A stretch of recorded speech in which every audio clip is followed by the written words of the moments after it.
चलिए मंगलाचरण करते हैं। बहुसत्थ अथ जाने संजम सम्मत शुद्ध तव यरणे वंदिता आयरिये कसाय मलवज्जिदे शुद्धे। बोलिए श्री 1008 चंद्रप्रभ भगवान की जय। आचार्य श्री कुंद कुंद स्वामी की जय। आचार्य गुरुवर विद्यासागर समय सागर जी महाराज की जय। मुनिपुंग और श्री 108 सुधा सागर जी महाराज की जय। हम सभी बड़े ही सौभाग्यशाली हैं जो हमें अट्ठपाहुड़ जैसे महान ग्रंथ के अध्ययन का अवसर मिल रहा है।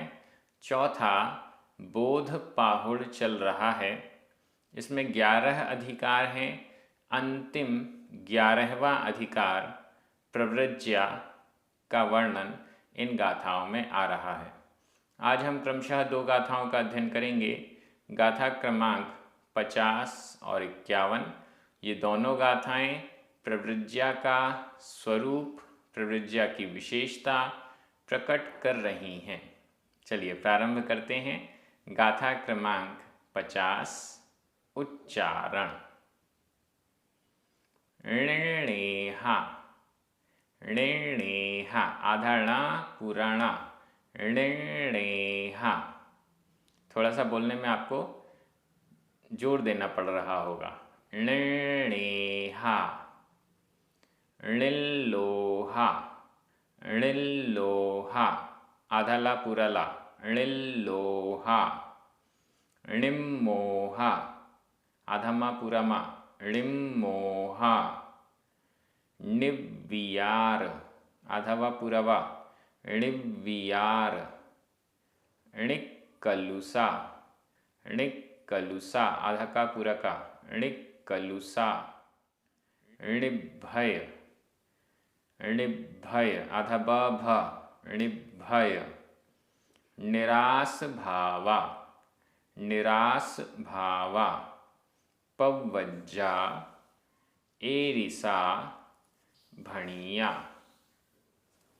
णिल्लेहा णिल्लोहा णिल्लेहा णिल्लोहा णिम्मोहा णिव्वियार णिक्कलुसा णिम्मोहा णिव्वियार णिक्कलुसा णिभय निरास भावा णिभय निरास भावा पव्वज्जा एरिसा भणिया पव्वज्जा एरिसा भणिया। बड़ी अच्छी सरल और स्पष्ट गाथा है। पव्वज्जा प्रव्रज्या दीक्षा। एरिसा ऐसी भणिया कही गई। प्रव्रज्या ऐसी कही गई। क्या क्या विशेषण हैं प्रव्रज्या के? दीक्षा के क्या क्या विशेषण हैं? पहला णिन्नेहा, दूसरा णिल्लोहा, तीसरा णिम्मोहा, चौथा णिव्वियार, पांचवा णिक्कलुसा, छठवां णिभय और सातवां निरास भावा। ये 7 विशेषण हैं। इसी प्रकार के विशेषण पिछली गाथा में भी आए थे। इनका क्या अर्थ है, इनका क्या स्वरूप है, ये समझ लेंगे तो दीक्षा का स्वरूप प्रकट हो जाएगा। सबसे पहला है णिन्नेहा। णेह णेह स्नेह, स्नेह से रहित। णिन्नेहा नी रहित के अर्थ में स्नेह। णेह यानी स्नेह, स्नेह से रहित। स्नेह किसके प्रति स्नेह? पुत्र, कलत्र, मित्र इत्यादि, घर परिवार कुटुंब इत्यादि और भी चीज़ें, हर वस्तु के प्रति निर्णेहा, स्नेह से रहित। निरस्नेह, स्नेह से रहित, राग से रहित, उनके प्रति लगाव से रहित, ममत्व से रहित, स्नेह से रहित। कई बार क्या होता है, पिछली गाथा में राग से रहित कह दिया, मोह से रहित कह दिया। अब यहाँ पर उसी को शब्द बदल रहे हैं। मैं राग तो नहीं करता, मैं मोह तो नहीं करता, थोड़ा सा स्नेह है, थोड़ा सा लगाव है। नहीं, दीक्षा लिया हुआ जो व्यक्ति है, मुनिराज हैं, वो स्नेह से भी रहित होते हैं। अपने पुत्र, अपनी कलत्र, अपने कलत्र यानी पत्नी, अपने पुत्र, अपनी पत्नी, अपने मित्र, अपने परिवार, इन सब के प्रति स्नेह नहीं है। जैसे सामान्य सभी श्रावकों के प्रति व्यवहार है, वैसा ही व्यवहार अपनी गृहस्थ अवस्था के पुत्र पत्नी आदि पे होना चाहिए। कोई स्नेह का विशेष स्नेह, विशेष अनुराग ऐसा नहीं होना चाहिए। इसलिए कह रहे हैं निर्णेहा, स्नेह से रहित। स्नेह का एक अर्थ और होता है। स्नेह का अर्थ होता है तेल, तेल से रहित। शरीर में तेल लगा हुआ नहीं रहता, निरस्नेह। जैसे पहलवान आप लोगों ने देखे होंगे, पहलवान अपने शरीर में, पूरे शरीर में तेल लगा लेते हैं, तो वो तेल उनके शरीर में दिखाई देता है। ऐसा स्नेह से रहित, ऐसा तेल से रहित, नग्न हैं, दिगंबर हैं, परिग्रह त्यागी हैं, तो क्या करें? ढकने के लिए कोई भस्म लगा लेता है, कोई तेल लगा लेता है, कोई कुछ और वल्कल ओढ़ लेता है। ऐसा कुछ भी नहीं। दीक्षा लेने के बाद ऐसा कुछ भी नहीं होना चाहिए। निरस्नेह, स्नेह से रहित, तेल से रहित। अगर वैयावृत्ति के समय तेल लगता भी है शरीर में, तो वह तेल बाद में पोंछ कर अलग कर दिया जाता है। तेल से सहित वे नहीं रहते हैं। ऋणेहा, स्नेह से रहित। ऋणलोहा, ऋणलोहा, लोभ से रहित। लोभ, लालच, ये तो हमें पता ही है। आने दो, आने दो, आने दो, ये भी आने दो, वो भी आने दो। लोभ से रहित।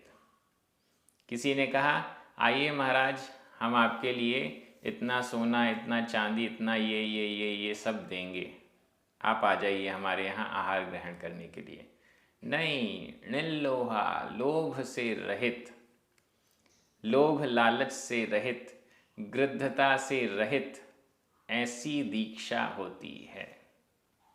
हमारे अंदर तो पता नहीं कितना लोभ है। कोई थोड़ा सा लोभ देता है और हम उसकी तरफ झुक जाते हैं।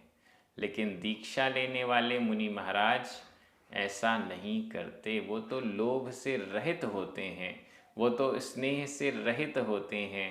ऋणमोहा, वे तो मोह से रहित होते हैं। मोह से रहित, मोह का मतलब दर्शन मोहनीय, मिथ्यात्व भी है, और चारित्र मोहनीय जो 25 कषाएँ भी हैं। इन सब को टोटल मोहनी को यदि हम ले लें तो मोह से रहित।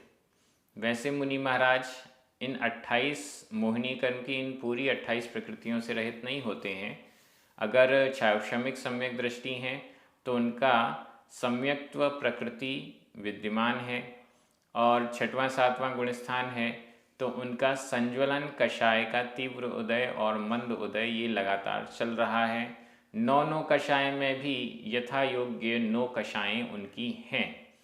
फिर भी क्योंकि ये व्यक्त नहीं हैं, इस अपेक्षा से इनको निर्मोह कहा गया है। और या यूं कहें कि मोहनीय कर्म को दबाने की या नष्ट करने की वो साधना कर रहे हैं, इस अपेक्षा से भी निर्मोह कहा गया है।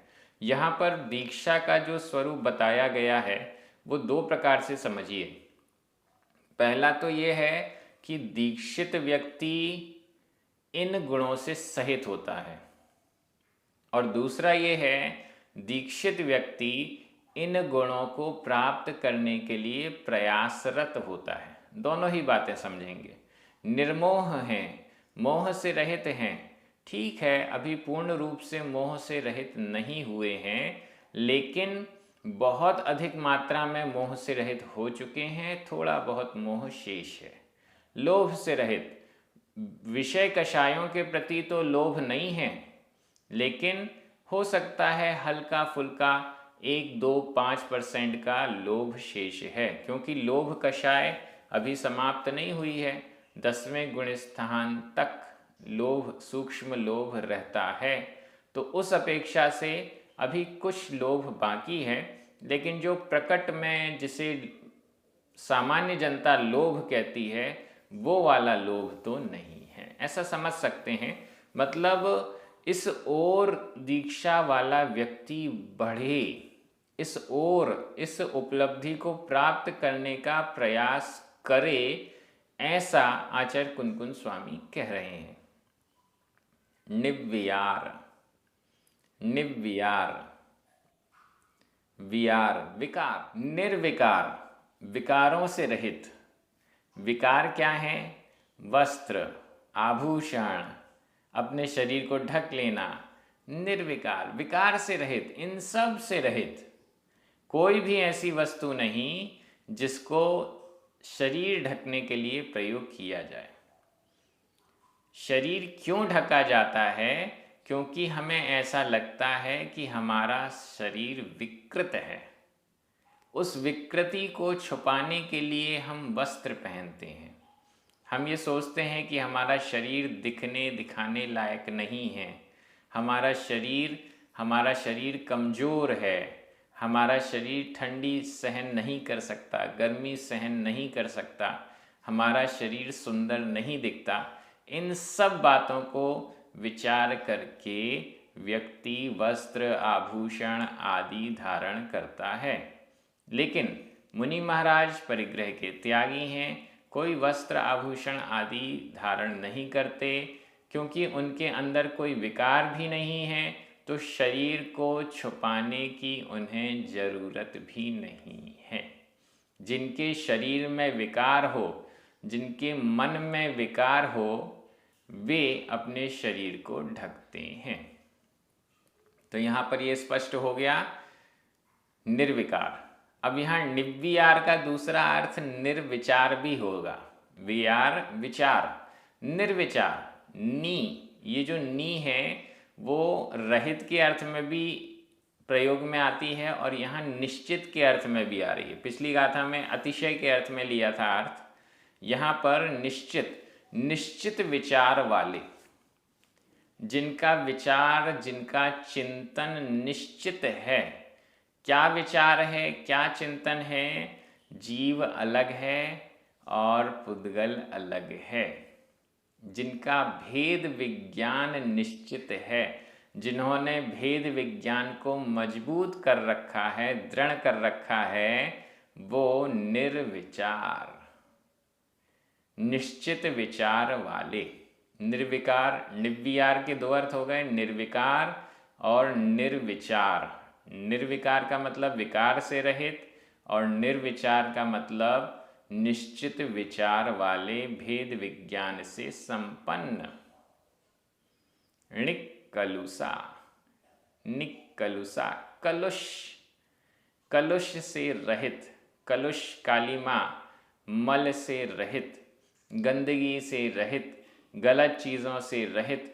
ऐसी चीज़ें जो गलत मानी जाती हैं, कलुष मानी जाती हैं, गंदी मानी जाती हैं, उन सब चीज़ों से रहित, उन सब विचारों से रहित, उन सब मनोभावों से रहित, उन सब विकारी भावों से रहित। निष्कलुष, कलुषता से रहित।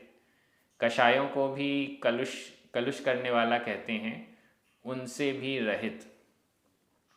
निभय, भय, भय से रहित, निर्भय। निर्भय कहा गया है, जो दीक्षा धारण करते हैं, मुनिराज हैं, उनको निर्भय कहा गया है। वो निर्भय होकर, किसी से भयभीत नहीं होते, निर्भय होकर अपनी चर्या का पालन करते हैं, निर्भय होकर साधना करते हैं, निर्भय होकर ध्यान करते हैं। अगर भय है तो ध्यान नहीं हो सकता। अगर हम किसी से डर रहे हैं तो ध्यान क्या, कोई काम नहीं कर सकते। मच्छर से डर है, शेर से डर है, बाकी चीज़ों से डर है, तो कैसे ध्यान होगा? इसलिए निभय, निर्भय, निर्भय, भय से रहित। निराश भावा, निराश भाव, यहाँ पर भी पिछली गाथा में भी आस से रहित ऐसा आया था, यहाँ भी निराश भाव, आशाओं से रहित, आशा आकांक्षा अपेक्षा इनसे रहित निराश भाव। निराश का अर्थ निरुत्साह नहीं है, उत्साह तो है, व्रतों के पालन के प्रति उत्साह है, तपस्या के प्रति उत्साह है, संयम के प्रति उत्साह है, इंद्रियों को जीतने के प्रति उत्साह है, लेकिन विषय कषायों के प्रति उत्साह नहीं है। संसार बढ़ाने के लिए उत्साह नहीं है, संसार घटाने के लिए तो उत्साह है।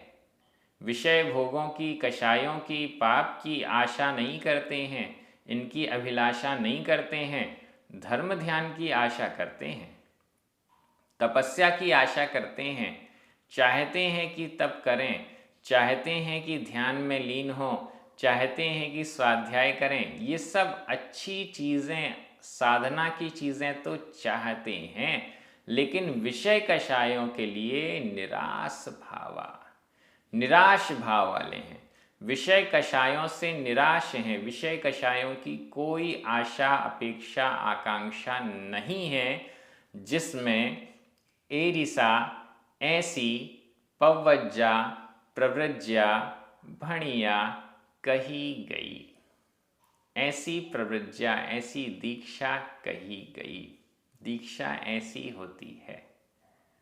बहुत अच्छा यहाँ स्वरूप आया है। जिस दिन हम और आप दीक्षा लेंगे उस दिन ये प्रयास करेंगे कि हमारे भी ऐसे परिणाम बने। आज नहीं तो कल दीक्षा तो लेनी है, इस भाव में नहीं तो अगले भाव में दीक्षा तो लेनी है, क्योंकि मोक्ष दीक्षा के बिना संभव नहीं है। इसी उद्देश्य से हम स्वाध्याय कर रहे हैं कि हम भी इस विशेषताओं को, इस लक्षणों को, इन परिभाषाओं को अपने अंदर प्रकट कर सकें। दूसरे किसी के लिए स्वाध्याय नहीं है, स्वयं के लिए स्वाध्याय है। व्याकरण की दृष्टि से सभी शब्द प्रथमा विभक्ति के एक वचन हैं। स्त्रीलिंग में निर्नेहा, निर्लोहा, निम्मोहा, निव्या, निकलुषा, निभय, निराश भावा, पवज्जा, एरिसा, भणिया, सभी प्रथमा विभक्ति के एक वचन है।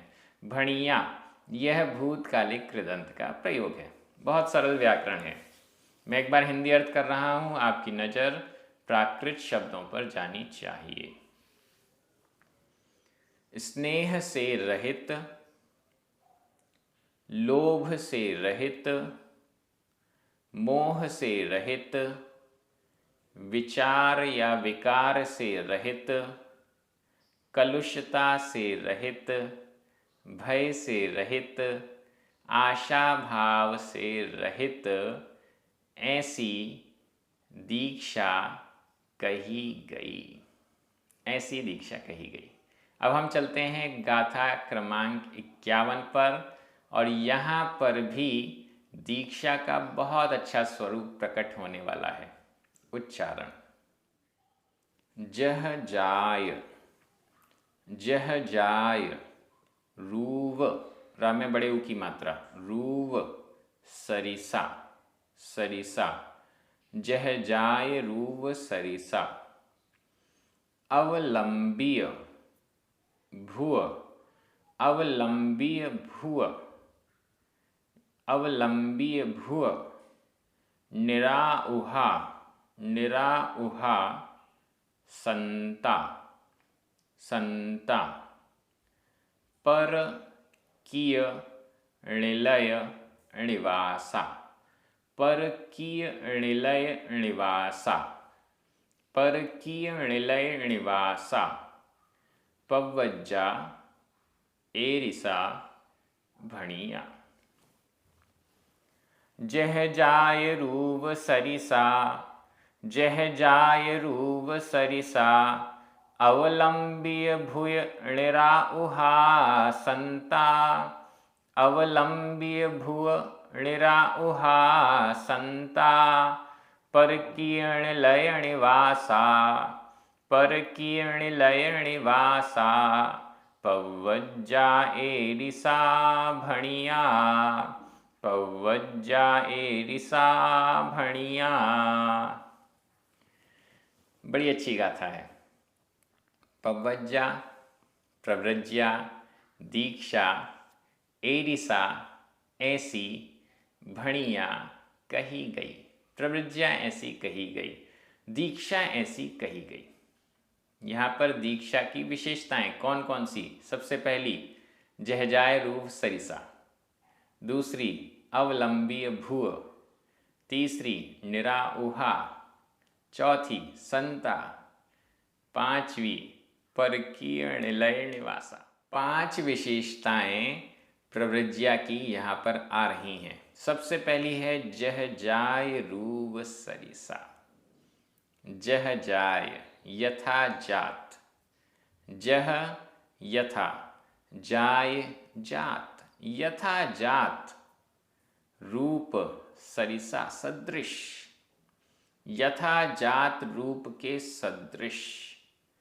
यथा जात, यथा जैसे, जात यानी उत्पन्न, जैसे उत्पन्न हुए वैसे रूप के सदृश, जिसका रूप है। जैसा उत्पन्न हुआ एक बालक होता है, जैसा उत्पन्न हुआ एक शिशु होता है, उसी प्रकार का रूप है जिसका। बालक जब उत्पन्न होता है तो क्या वो वस्त्र से सहित उत्पन्न होता है? नहीं, वो तो यथाजात नग्न दिगंबर उत्पन्न होता है। दीक्षा लेने वाला भी यथाजात रूप के सदृश समान होता है।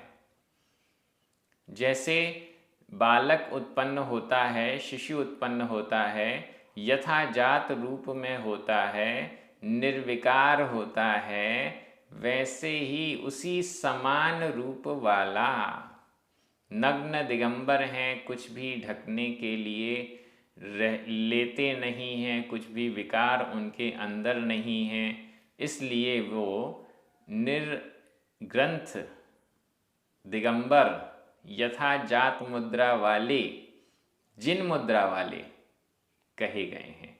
जहजाय रूप सरिसा, यथाजात रूप के सदृश समान, यथाजात रूप के समान, यथाजात जैसा एक बालक उत्पन्न होता है नग्न दिगंबर, वैसे ही रूप वाला, वाली दीक्षा की बात की जा रही है, प्रज्ञा की बात की जा रही है, वैसे ही रूप वाली ये दीक्षा होती है। मतलब जो व्यक्ति दीक्षित होने के बाद वस्त्र आदि धारण करता है, किसी भी प्रकार का आवरण रख रहा है, तो वह दीक्षा नहीं है। चाहे एक छोटी सी लंगोट भी है तो वह दीक्षा नहीं है, ऐसा आचार्य कुनकुन स्वामी कहते हैं। आजकल भले कह दिया जाता है इन सबको दीक्षा शब्द से, लेकिन वास्तविक दीक्षा तो निर्ग्रंथ मुद्रा ही मानी गई है। वास्तविक दीक्षा तो यथाजात रूप सदृश होना ही है। जहजाय रूप सरिसा, यथाजात रूप के सदृश समान, अवलंबीय भुव, अवलंबीय अवलंबित, भुव भुव भुजा, भुजाएं कैसी हैं? अवलंबित, सामने लटकी हुई भुजाएं हैं। जैसे आजकल पोज देते हैं, फोटोज खिंचवाते हैं, तो हाथ दूसरे तरीके से अलग अलग तरीके से रख के फिर वो फोटो निकलती है, वैसी नहीं। अवलंबी भुव, जैसे खड़गासन में खड़े होते हैं तो दोनों हाथ नीचे की तरफ लटकते हुए होते हैं। जैसे जिनेंद्र भगवान की खड़गासन की प्रतिमा होती है, उनके दोनों हाथ अवलंबित यानी खड़े हुए लटके हुए होते हैं, वैसे ही उनकी भुजाएं अवलंबीय भुव। इन भुजाओं से वो किसी चीज को ढक नहीं रहे, इन भुजाओं से वो किसी विकार को ढक नहीं रहे, इन भुजाओं से वो कोई डेकोरेशन नहीं कर रहे हैं, वे तो खड़गासन में हैं। यदि कोई कार्य भुजाओं से हो भी रहा है, पद्मासन में है, अन्य अन्य आसनों में है, अवलंबित भुज वाले हैं, भुजाएं उनकी अवलंबित हैं। जब वो ध्यान आदि मुद्राओं में होते हैं तो या तो खड्गासन में होते हैं, खड्गासन में पूरे समय नहीं रह सकते, पद्मासन आदि अन्य आसनों में, सुखासन में भी रहते हैं। लेकिन इन भुजाओं के द्वारा वो कोई भी शरीर के किसी हिस्से को छुपाते नहीं हैं। इस दृष्टि से यहाँ पर शब्द दिया अवलंबीय भुव। भुजाओं के माध्यम से भी वो वस्त्र से नहीं आवृत करते हैं तो भुजाओं से आवृत कर लें, नहीं, ऐसा भी नहीं है। अवलंबीय भुव यथाजात मुद्रा है, यथाजात मुद्रा होते हुए भी वो अपने शरीर से, हाथों से भी अपने किसी अंग का आवरण नहीं करते हैं। निराओहा, तीसरा विशेषण निराओहा, निरायुध, आयुध से रहित, आयुध शस्त्र, अस्त्र शस्त्र इनसे रहित, डंडा भी नहीं, तलवार भी नहीं, आजकल जो चलती हैं वो भी नहीं, ऐसा कोई अस्त्र शस्त्र अपने पास नहीं रखते, निरायुध होते हैं। कई तो ऐसे होते हैं जो डंडा अपने साथ रखते हैं, त्रिशूल अपने साथ रखते हैं, तलवार अपने साथ रखते हैं, लेकिन जैन दर्शन में इसको दीक्षा नहीं कहा जाता, जैन दर्शन में इसको प्रवृज्या नहीं कहा जाता। प्रवृज्या तो वही है जो अस्त्र शस्त्र वस्त्र इन सब परिग्रहों से रहित है। निराउह, निराउहा, निरायुध। इसका दूसरा अर्थ भी लगाया जाएगा आऊह, निश्चित रूप से जो आऊह, यहाँ ह का अर्थ जाना, निराउह जहाँ आयु सहित जीव हैं ऐसे स्थान पर नहीं जाना। निरायुध, निराउह, निराउह, निरायुह, निरायुह हो जाएगा शब्द, निरायुह ऐसे स्थान पर नहीं जाना जहाँ पर आयु सहित जीव हैं। इसका मतलब प्रासुक स्थान में गमन करने वाले, अप्रासुक स्थान में गमन नहीं करने वाले। प्रासुक भूमि जो है उस पर ही गमन करते हैं, उस पर भी आवागमन चलते हैं, अप्रासुक स्थानों में गमन नहीं करते।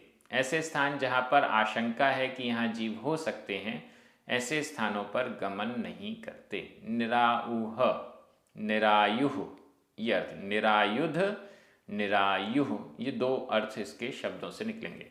संता, शांत, प्रशांत, क्रोध में नहीं, आवेश में नहीं, प्रशांत मूर्ति, शांत होते हैं। पर किय निलय निवासा, पर किय, पर कृत, पर दूसरे के द्वारा किए हुए, निलय में, आवास स्थल में, निवासा निवास करने वाला, दूसरे के द्वारा बनाए गए निवास स्थल में रुकने ठहरने वाले होते हैं। अपने गृह में नहीं ठहरते, अपने लिए बनाए हुए गृह में भी नहीं ठहरते।